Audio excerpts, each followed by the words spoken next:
Hello guys, this is Teacher Ryan again. So we're gonna continue our study in qualitative research, particularly phenomenology. Last time we discussed the chapter 1. Now we have the chapter 2 and chapter 3. Okay, so first let us take a review of our chapter 1. The title is Reap of Knowledge Through Lived Experiences of Rice Farmers Amidst Contemporary Technological Changes. So, pag po kasi phenomenology, yung mga life experiences, yung mga karanasan, yung mga tao na pare-pareho yung kalagayan nila, pwede sa hanap buhay o yung karanasan nila. In this case, rice farmers po ang pag-aaralan natin. Okay, I want to acknowledge si Miss Marinas, Pasenya, Manangkil, Salapo, Conos, Anagaw, and Bacos. They are grade 11, UMS A, and this is their study. So, dumaan na po sa defense to. Chapter 1 po, let us take a review. We have the introduction, we have the theoretical framework, operational framework, statement of the problem. We have the assumption of the study, scope and delimitation, significance of the study, and definition of terms. Now, chapter 2, review of related literature. What comes in our mind pag sinabing review of related literature? Ito yung mga literatura, kasulatan, or yung mga articles, publications, journals, theses, dissertations. We can consider yung mga government meetings, etc. So in this case, pwede natin siya magamit as relevant studies in our title, in our own study. Okay, magiging katulong natin to, itong mga related literature na to, para patibayin yung pag-aaral natin. Next is synthesis of review of related literature. In other words, synthesis summary. So, pero dito makikita natin, ang synthesis kasi is how you put together yung mga literature na nakuha mo in a shortened way, at makikita natin na talagang halos magiging katulong to ng pag-aaral mo. Okay? Next is gaps and bridge by the present study. Pag sinabing gaps and bridge, ano po yung nagpapaiba dun sa pag-aaral mo, dun sa ibang mga literatura? Commonly, ang kaibahan naman ng pag-aaral natin is yung scope. Okay? Sino yung mga pinag-aralan mo? Ano yung lugar? So, commonly, kapag nakita mo na halos kapareho, i-replicate mo siya kung nangyari yun sa Metro Manila, and then, mangyayari naman yun, dun base dun sa pag-aaral mo, dun naman sa lugar kung saan yung kung saan ka mag-aaral. Okay? Next is we have the authoritative study. Ito naman po is a part of related literature, kung ano yung dapat natin gawin. Sa mga authoritative study, ano ba yung mga credible na mga materials? Okay, we have the thesis and dissertations, we have the publications, journals, na kung saan ito po is talagang sinala. Okay, next, we have the kinds of literature review. Pag sinabi mong kinds of literature review, so one way is yung traditional. Doon mo makikita yung mga current issues that will help your study. Okay? Types of sources. So types of sources po, we have the sources like yung first-hand source and then the second-hand sources. Primary and then secondary. Kung saan yung sa primary, kung sino talaga yung tao na nagsulat noon, primary sa kanya galing nun. Yung mga sources naman tayo na kung saan ginamit niya na rin yung study. Secondary na po yun. Ginamit na rin yung study ng iba. At kaya nga sinate niya na yun. And then, malalaman mo naman na of course, hindi naman siya talaga yung gumawa nun. Pero sinate niya kasi makakatulong sa study niya. So, pwede pa rin naman po yun. Okay, ulitin ko. Sa primary source, siya talaga yung proponent. And then sa secondary source, ginamit niya na yung ibang pag-aaral. Pwede pa naman po yun. Referencing style. So, binibilisan lang po natin. We have the APA. Reviewin na lang po natin. Sa APA po, American Psychological Association, ano po yung standard pagdating po sa pagsusulat? Okay? Citing related literatures. Pwedeng unahin mo yung author. Pwede naman yung mismong statement niya. Okay? Meron naman chronological order.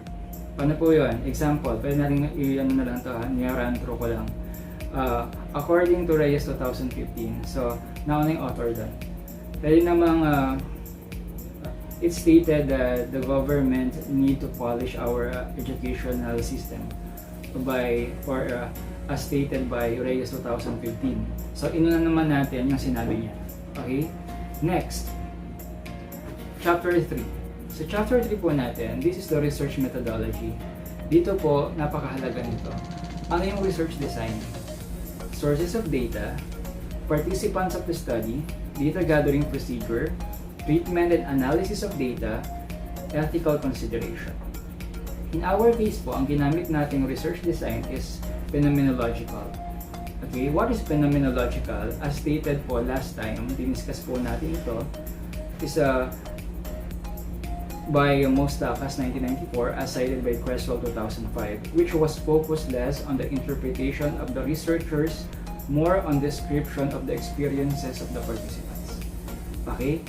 Experiences po tayo. Sources of data, we have the 5 rice farmers. So, Carmona, Cavite po ito. Ano po yung mga sources natin? Mga online journals. Meron po tayong mga database na pwede pong mapag-searchan yan. Thesis, periodicals. Bakit 5? Tatanong mo, pwede ba yung 5 sa phenomenological? Spokenhorn and Creswell advised that investigators interview 5 to 25 individuals who have all experience to the phenomenon. Okay, so pwede na po yung 5. Okay? Next is, we have the participants of the study. Will consist of 5 farmers, as I said, and ang gagamitin po natin is utilizing purposeful criterion sampling. Marami din pong sampling. Merong simple random, merong snowball.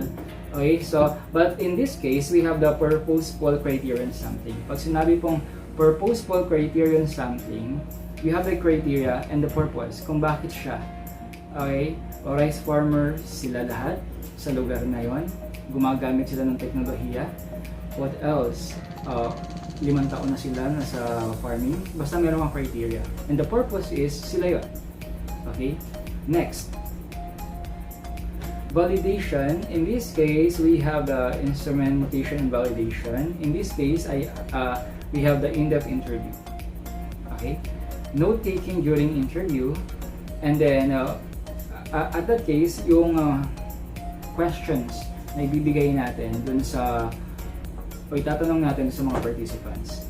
So, statement of the problem, we have the what and how questions. Pero under that, we still have the 5 what question and 5 how questions na itatanong doon sa tao. So, sa pagtatanong naman, it could be open-ended kasi hindi mo naman siya number 1, number 2, ganito tanong. Kundi para ka talagang kinukuha mo yung rapport sa pag-usap. Okay? Presented to the faculty members. Okay, as a senior high school, kailangan talaga ng guide ng mga faculty members. Okay, next po natin, we have the data gathering procedures. Sa data gathering procedures po, ito po yung setting of the schedule. Hindi pa naman pwedeng hatakin na lang yung tao tapos saka mo siya interviewin. Dapat mag-set ka ng schedule kung kailan ang availability nila. Okay, so una pala, selecting the participants. Gagamitin ka nga ng purposive criterion something at that time. Conducting one-on-one interview. Okay? So, sa one-on-one interview, then ngayon sila kukuhanan ng data. Which is, habang verbal, now, pwedeng mag-notate ka, pwedeng video or audio recording kung papayag, and then tatranscribe mo siya. Sulat ka. Okay, next. We have the treatment and analysis of data. Okay, isa-isahin natin. We have the bracketing, horizontalization, clustering, and verification. Okay? Ano-ano po ba yan? Pag sinabi po natin bracketing, all forms prior knowledge is set aside and will be focused on the deep experience of the participants of the study. In this case po, habang kinakausap mo siya, set aside mo yung mga hindi naman nakafocus talaga sa experiences. Okay? Although hindi mo naman siya pipigilin. Pero sa bracketing, yung mga mahalaga lang na kailangan mong ilagay na sa study mo. Horizontalization, the written text is read thoroughly and the important statement will be highlighted. Okay? So after setting aside, mag-highlight ka na dun sa mga important statement. Kasi imamatch mo yan eh. So participant 1, participant 2, participant 3. Base dun sa tanong mo, ano yung mga sagot nila? Clustering will be created and used to write a textual description, so what question, and structural description. The participant experienced the phenomenon. Okay?